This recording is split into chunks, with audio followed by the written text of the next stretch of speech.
Hi, beautiful people. I'm going to be reading Pride and Prejudice, Volume 3, Chapter 5. Let's start now. Yeah, I've been thinking it over again, Elizabeth said her uncle as they drove from the town. And really, upon serious consideration, I am much more inclined than I was to judge as your elder sister does of the matter.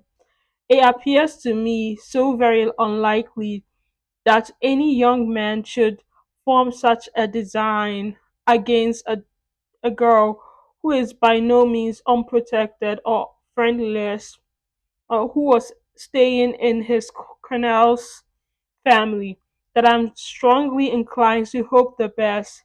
Could he expect that her friends would not step forward? Could he expect to be noticed again by the regiment after such an affront to Colonel Foster? His temptation is not adequate to the risks. Do you really think so? Cried Elizabeth, brighten up for a moment. Upon my word, said Mrs. Gardner, I believe I begin to be of your uncle's opinion. It is really too great a viola- violation of decency, honor, and interest for him to be guilty of it. I cannot think so very ill of Wickham. Can you yourself, Lizzie, so wholly give him up as to believe him capable of it? Not perhaps of neglecting his own interests, but of every other neglect I can believe him capable. If indeed it should be so, but I dare not hope it is. Why should they not go on to Scotland if that had been the case? In the first place, replied Mr. Gardiner, there is no absolute proof that they are not gone to Scotland. Oh, but they are removing from the chains into a hackney coach is such a presumption. And besides, no trace of them were to be found on the Barnet Road. Well then, supposing them to be in London, they may be there, though for the purpose of concealment, for no more exceptionable purpose. It is not likely that money should be very abundant on either side, and it might struck them that they could be more economically, thought less expeditiously married in London than in Scotland. But why all this secrecy? Why any fear of detection? Why must their marriage be private? Oh, no, no, no. There's this is not likely. His most particular friend, you see, by Jane's account, there was persuaded of his never attending to marry her. Wiccan will never marry a man without some money. He cannot afford it. And what claims has Lydia? What attraction has she beyond youth, health, and good humor that could make him, for her sake, for ego, every chance of benefiting himself by marrying well? As to what restrained The prehension of disgrace in corpse might throw on a dishonorable elopement with her. I am not able to judge, for I know nothing of the effect that shall a step might produce. But as to your other objection, I am afraid it will hardly hold good. Lydia has no brothers to step forward, and he might imagine, from my father's behaviour, from his indolence, and the little attention he has ever seemed to give to what was going forward in his family, that he would do as little and think as little about it as any father could do in such a matter. But can you think that Lydia is so lost to everything but love of him as to consent to live with him on any other terms than marriage? It does seem, and it is most shocking indeed, replied Elizabeth, with tears in her eyes, that a sister's sense of decency and virtue in such a point should admit of doubt. But really, I know not what to say. Perhaps I am not doing her justice, but she is very young. She has never been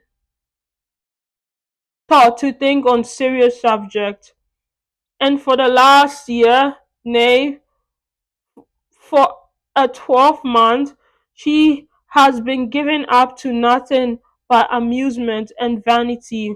She has been allowed to dispose of her time in the most idle and frivolous. Wait, let me look up this word.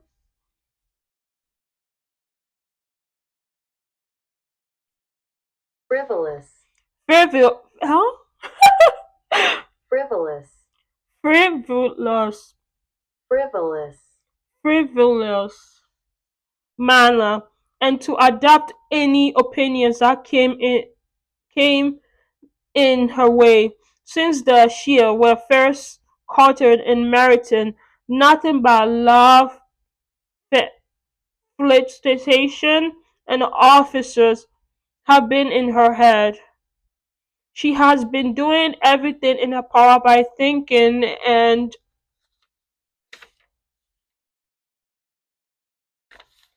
talking on the subject to give greater, what shall I call it?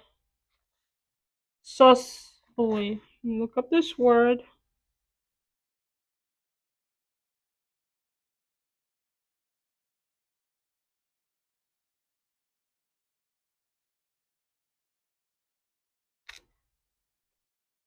Susceptibility. Susceptibility to her feelings, which are naturally lively enough. And we all know that Wiccan had every charm of a person and address that can cultivate a woman.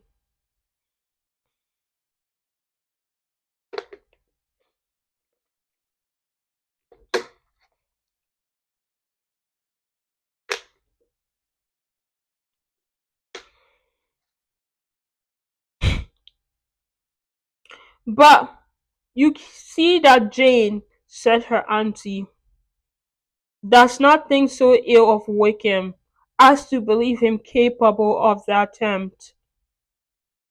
Of whom does Jane ever think ill? And who is there, whoever might be their formal conduct, that she would believe capable of such an attempt, till it were proved against them? But Jane knows, as well as I do, what Wickham's really is. We both know that he has been pro- fly gay in every sense of the word, that he has neither i- in- integrate. Oh my god, I know this word, but I forgot to pronounce it. Let's look it up. Integrity. I think Integrity. integrity, non-honor.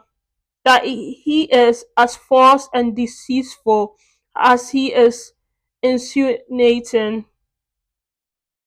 And do you really know of all this crime, Mrs. Gardner, whose curiosity as to the mode of her intelligence was all alive?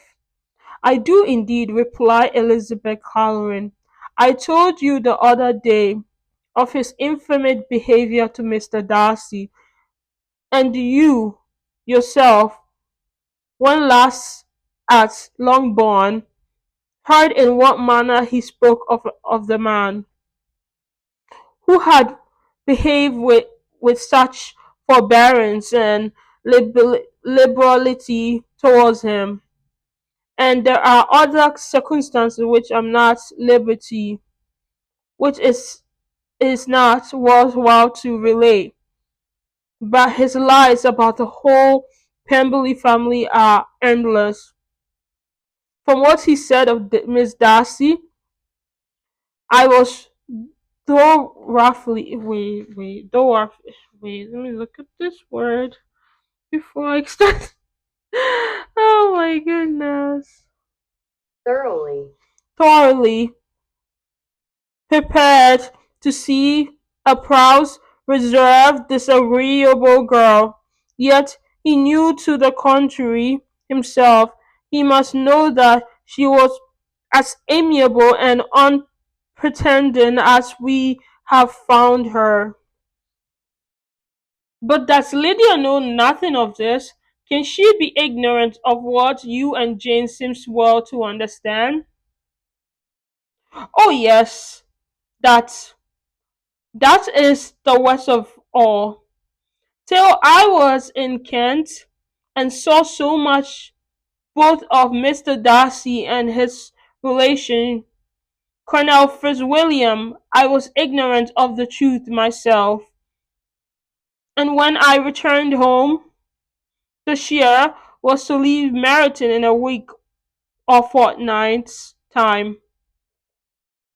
As that was the case, neither Jane nor I related the whole, nor I thought it necessary to make our knowledge public.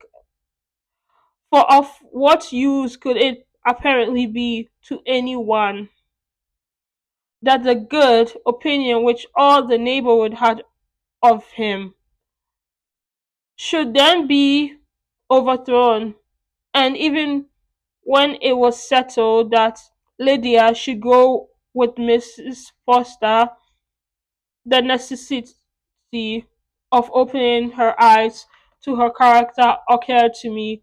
That she could be in any danger from the deception never entered my head. Thus, such a coincidence as this should ensued, you may easily believe was far enough for my thoughts. When they all removed to Bryston, therefore you had no reason, I suppose, to believe them fond of each other. Not the slightest. I can remember no symptoms of affection on either side, and had anything of the kind of being pers- perspectable. You must be aware that our family is not a family on which could be thrown away. When first he entered the corps, she was ready enough to admire him, but so we all were. Every girl in or near Meryton was out of her senses about him for the first 2 months, but he never distinguished her by any particular ascension, and coincidentally, after a moderate period of extra vigilance and wild admiration, her fancy for him gave way, and others of the regiment who treated her with more distinction again became her favorites. It may be easily believed that, however, little of novelty could be added to their fears, hopes, and conjectures. Con, con, wait. Conjectures. Conjectures on this interesting subject, but by its repeated discussion, no other could detain, detain, something like that. Detain. Detain them from it long. During the whole of the journey, from Elizabeth's thoughts, it was never absent, fixed there by the keenness of all the anguish, self-reproach. She could find no interval of ease or forgetfulness.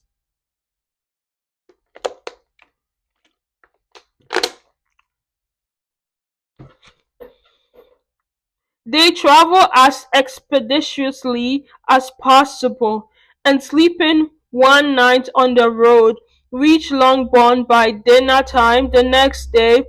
It was a comfort to Elizabeth to consider that Jane could not have been wearied by long expectations. The little gardeners, attracted by the sight of a chaise, were standing on the steps of the house as they entered the paddock, and when the carriage drove up to the door, the joyful surprise that lightened up their faces and displayed itself over their whole bodies in a variety of cap capers, Capers. capers and fricks was the first pleasing earnest of their welcome. Elizabeth jumped out, and after giving each of them an hasty kiss, hurried into the vestibule where Jane, who came running downstairs from her mother's apartment, immediately met her.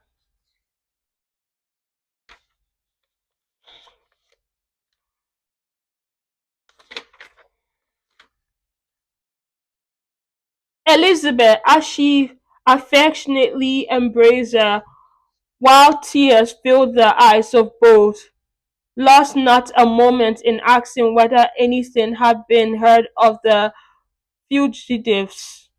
Not yet, replied Jean. But now that my dear uncle is come, I hope everything will be well. Not yet, replied Jane. But now that my dear uncle is come, I hope everything will be well. Is my father in town? Yes, he went on Tuesday as I wrote you word. But have you heard from him often? We have heard only once. He wrote me a few lines on Wednesday to say that he had arrived in safety and to give me his direction, which I particularly beg him to do. He merely added that he should not write again till he has something of importance to mention. And my mother, how is she? How are you all? My mother is tolerably well, I trust. Though her spirits are greatly shaken, she is upstairs, and will have great satisfaction in seeing you all. She does not yet leave her dressing room. Mary and Kitty, thank heaven, are quite well. I are quite well, sorry. I are quite well. But you, how are you? Cried Elizabeth. You look pale. How much you must have gone through. Her sister, however, assured her of her being perfectly well, and their conversation, which had been passing while Mr. and Mrs. Gardner were engaged with their children, was now put an end to by the approach of the whole party. Jane ran to her uncle and auntie and welcomed and thanked them both with alternate smile and tears. When they were all in the dressing room, the question which Elizabeth had already asked were of course repeated by the others, and they soon found that Jane had no intelligence to give, and the sojourning hope of good, however, which the benevolence of their hearts suggested, had not yet deserted her. She still expected that it will all end well, and that every man will bring some letter, either from Lydia or her father, to explain their proceedings and perhaps announce the marriage. Mrs. Bennet, to whom apartment they all repaired after a few minutes' conversation together, received them exactly as might be expected, with tears and lamentations of regret in vex wait, you see.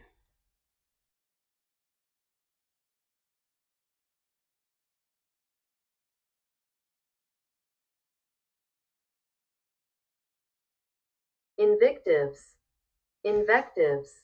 Invective against the villainous conduct of Wickham's and complained of her own suffering and ill usage, blaming everybody but the person to whose ill judged and indolence the errors of her daughter must be principally owing.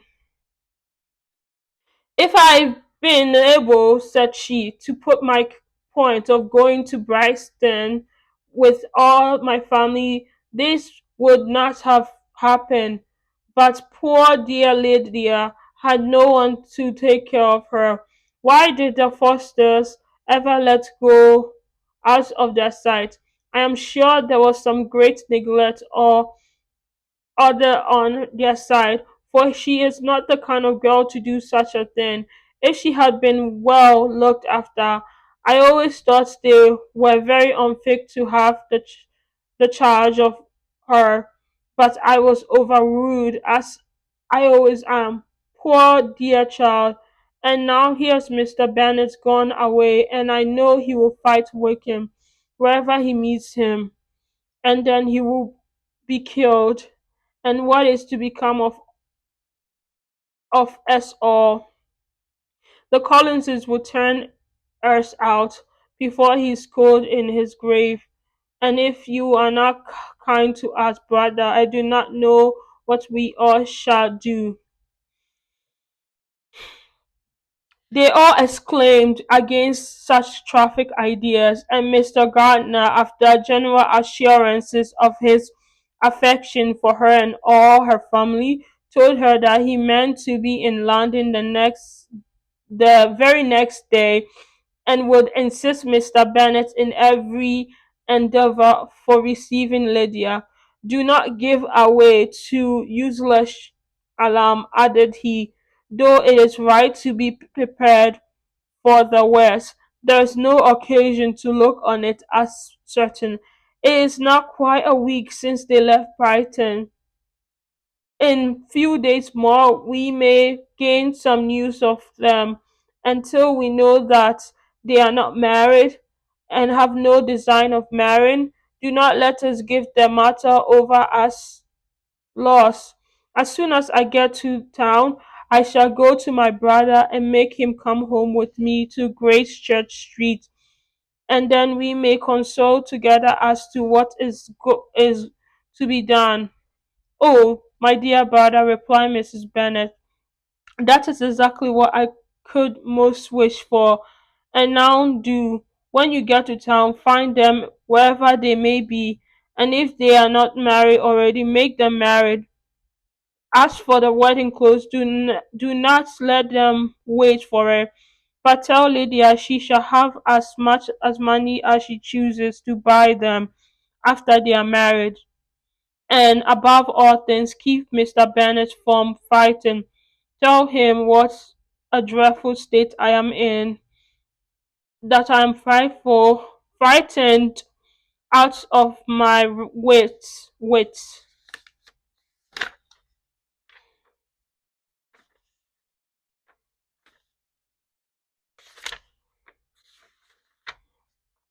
And have such tremblings and flutterings all over me, such as let me look up this word.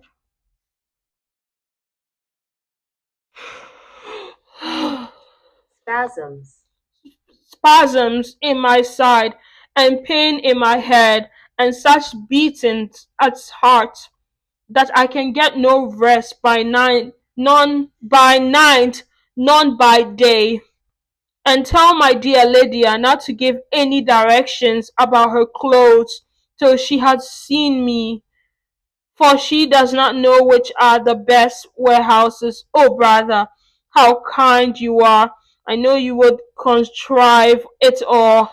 But Mr. Gardner, though he assured her again of his earnest endeavours in the cause, could not avoid recommending moderation to her as well in her hopes as her fears, and after talking with her in this manner till dinner was on the table, they left her to vent all her feelings on the housekeeper, who attended in the absence of her daughters, though her brother and sisters were persuaded that there was no real occasion for such a solution. Let me look it up.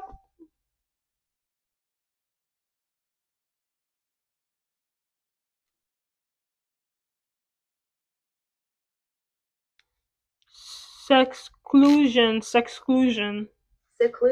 seclusion from the family. They did not attempt to oppose it, for they knew that she had not prudence enough to hold her tongue before the servants, while they waited at the table, and judged it better that one only of the household, and the one whom they could most trust, should comprehend all her fears and solicitude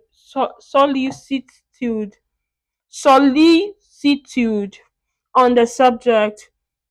In the dining room they were all soon joined by Mary and Katy, who had been too busily engaged in their separate apartments to make their appearance before.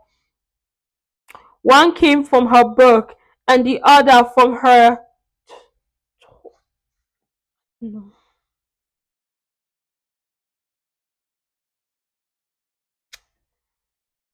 Toilette. toilet.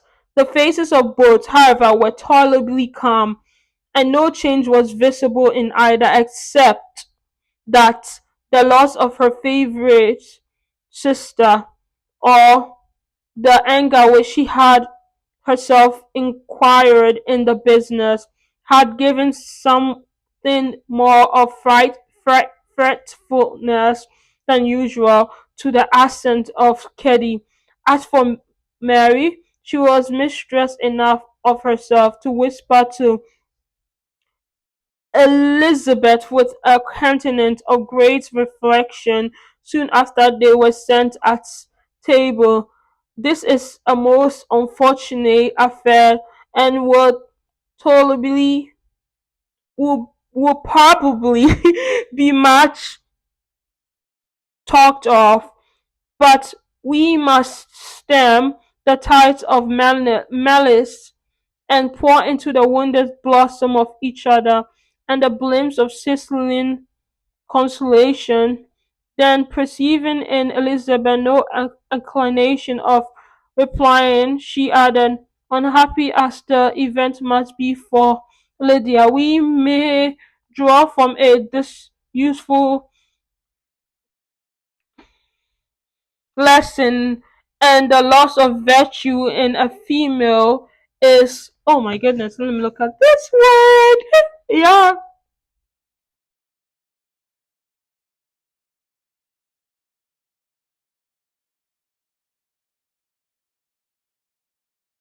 irretrievable, irretrievable. That one false step involved her in endless ruin. That her reputation is no less bristle than it is beautiful, and that she cannot be too much guarded in her behavior towards the underdeserving of the other sex. Elizabeth lifted up her eyes in amazement and was too much oppressed to make any reply. Mary, however, continued to console herself with such kind of moral constructions from the evil before. In the afternoon, the two elder Miss Bennet were able to be for half an hour by themselves, and Elizabeth instantly availed herself of the opportunity of making many inquiries,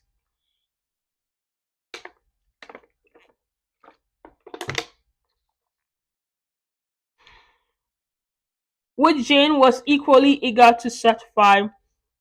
After joining in general lamentation over the dreadful sequel of this event, which Elizabeth considered as all but certain, and Miss Bennet could not assert to be.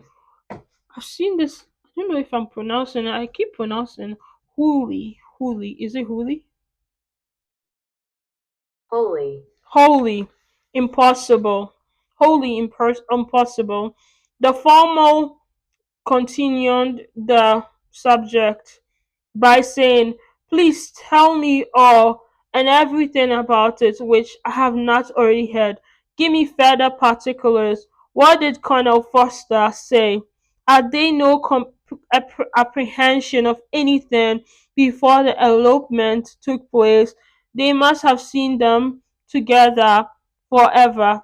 Colonel Foster did own that he had often suspected some partiality, especially on Lydia's side, but nothing to give him any alarm. I am so grieved for him. His behavior was attentive and kind to the utmost. He was coming to us in order to assure us of his consent before he had any idea of their not being gone to Scotland. When the apprehension first got abroad, it hastened his journey, and was Danny convinced that Wickham would not marry? Did he know of their intending to go off? Had Colonel Foster seen Danny himself? Yes, but when questioned by him, but yes, but when questioned by him, Danny denied knowing anything of their plan and would not give his real opinion about it.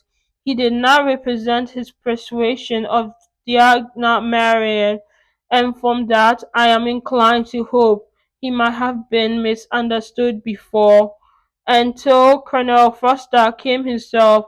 Not one of you and entertain a doubt, I suppose, of their being really married. How was it how was it possible that such an idea should enter our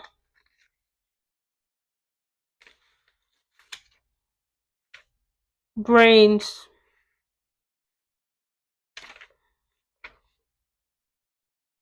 Brains.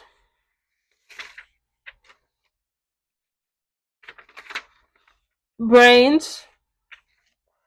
I felt a little uneasy, a little fearful, a little fearful of my sister's happiness with him in marriage, because I knew that his conduct had been always quite right. My father and mother knew nothing of that. They only felt how imprudent and much it must be. Katie then owned with a very natural triumphant on knowing more than the rest of it that in Lydia's last letter she had prepared her for such a step. She had known, it seems, of their being in love with each other many weeks, but did but not before they went to Bryston. No, I believe not. And did Colonel Foster appear to think ill of Wakeham's himself? Does he know his real character? I must confess that he does not speak so well of Wickham as he formerly did. He believed him to be imprudent and extra vigilant. And since this sad affair has taken place, it is said that he left Meryton greatly in debt, and I hope it may be falsely Meryton greatly in debt. But I hope this may be false. Oh, Jane, had we been less secret, had we told what we knew of him, this could not have happened. Perhaps it would have been better, replied her sister, but to expose the formal faults of any person without knowing what their present feelings were seemed unjustifiable. We acted with the best intention. Could Colonel Foster represent the particulars of Lydia's note to his wife? He brought it with him for us to see. Jane then took it from her pocket and gave it to Elizabeth. These were the contents. My dear Harriet, sorry. My dear Harriet, you will laugh when you know that I am gone where I'm gone, and I cannot help laughing myself at your surprise tomorrow morning. As soon as I miss, I'm going to Gretna Green, and if you cannot guess with who, I shall think you are simpleton, for there is but one man in the world I love, and he is an angel. I should never be happy without him. Think think it's no harm to be off. You need not you need not send them a word at Longbourn my going. If you do not like it, for it will make the surprise the greater when I write to them and sign my name Lydia Wickham. What a good joke it will be. I can hardly write for laughing. Pray, pray make my excuses to Pratt for not keeping my engagement and dancing with him tonight. Tell him I hope you will excuse me when he knows all. Tell him I'll dance with him at the next ball we meet with great pleasure. I shall send for my clothes when I get to Longbourn, but I wish you would tell Sally to mend a great spillet in my worked muslin muslin gown. Bef- g- g- gown, no, let me look it up. Gown, muslin, Muslin gown. gown, Muslin gown. muslin gown. Before they are packed up. Goodbye. Give my love to Colonel Foster. I hope you will drink to our good journey. Your affectionate friend, Lydia Bennet. Oh, thoughtless Lydia, cried Elizabeth when she had finished it. What a letter is this, to be written at such a moment, but at least it shows that she was serious in the object of her journey, whatever he might afterward persuade her to. It was not, on her side, a scheme of Infamy.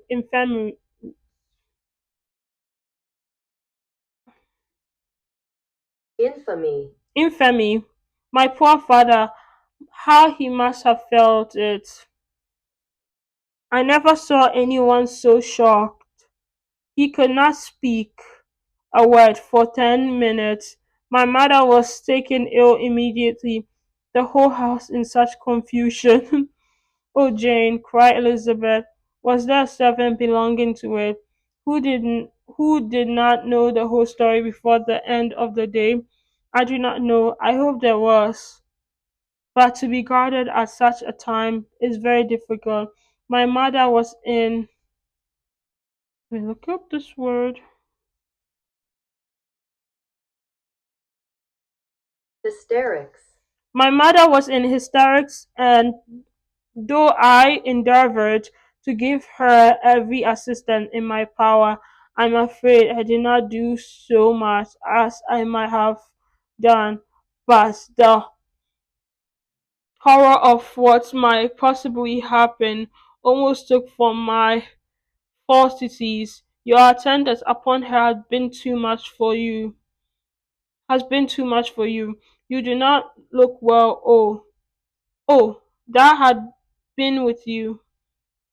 You have had every care and anxiety upon yours- yourself alone. Mary and Kitty have been very kind and would have shared in every fatigue, I am sure. But I did not think of it right for either of them. Katy is slight and delicate, and Mary studies so much, and her hours of repose should not be broken in on. My aunt Phillips came to Longbourn on Tuesday after my father went away and was so good to stay till Thursday with him with me, sorry. Oh, with me. She was of great use and comfort to us all, and Lady Luckett had been very kind. Okay, let me drink water. She walked there. She walked there on Wednesday morning to condole with us and offered her services, or any of her daughters, if they could be the use to us. She had better have stayed at night. No, she had better have stayed at home, cried Elizabeth. Perhaps she meant well, but under such a misfortunate fortune as this, one cannot see too little of one's neighbors,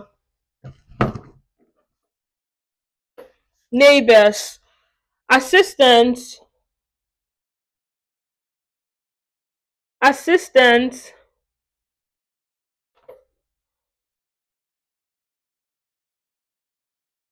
assistance is impossible. Condolence insufferable. Let them triumphant over us at a distance and be satisfied. She then proceeded to inquire into the measure which her father had intended to persuade while in town for the recovery of his daughter.